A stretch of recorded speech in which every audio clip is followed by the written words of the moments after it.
I think that a lot of deep journalism, niche journalism, current affairs type stuff, there's too much focus on story.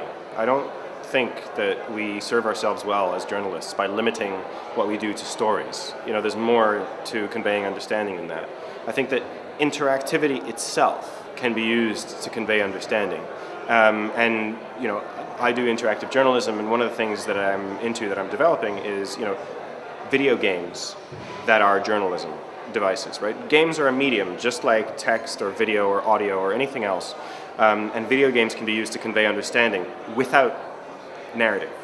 And for big complex systems like climate change, like international negotiations, the arms trade, national budgets and things like that, these are huge complicated systems that it's very important for people to understand.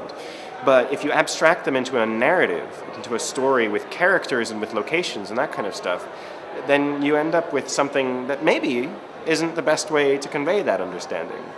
Maybe it is. I'm not saying that video games should be used for all journalism, but I'm saying that every medium has its own advantages, and video games are really one of the best for conveying an understanding of complex systems.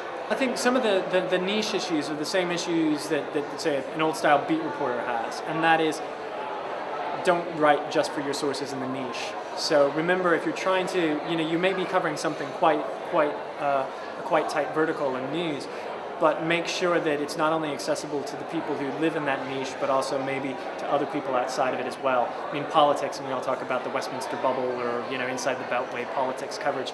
And so I think that's one thing that niche journalists have to remember. I think the interesting thing is there are niches where there's quite a huge amount of audiences that have specialist knowledge. So consider your audience. I mean, it's a pretty standard old school type of thing we're all taught as journalists, but I think it is important when you're following a niche that sometimes you have to modulate the facts and how you present them, whether you're just speaking to the niche or whether you're trying to reach the general audience as well. I think it's an absolutely exciting time to be getting involved in journalism. I don't really see all these drawbacks, probably because I haven't experienced it myself, but I'm probably, because I'm from sort of digital native, I perhaps don't realise all the hardships that traditional news is going through, but it's a massively exciting time for young journalists to get involved, experiment with so many different tools and models, and just see what works really. It's a massive open field.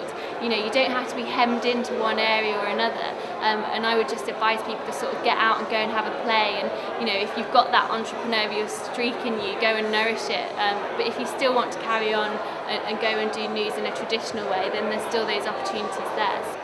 I think there's actually a blueprint of core skills that you need to be a journalist regardless of your niche.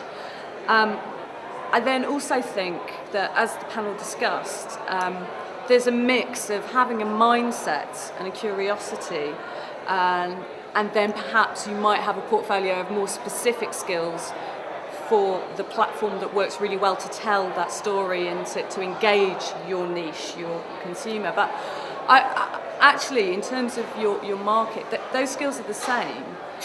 What you need is knowledge about your market and understanding, and at the heart of that is spending time with your readers, your consumers, your customers, whatever you want to call them.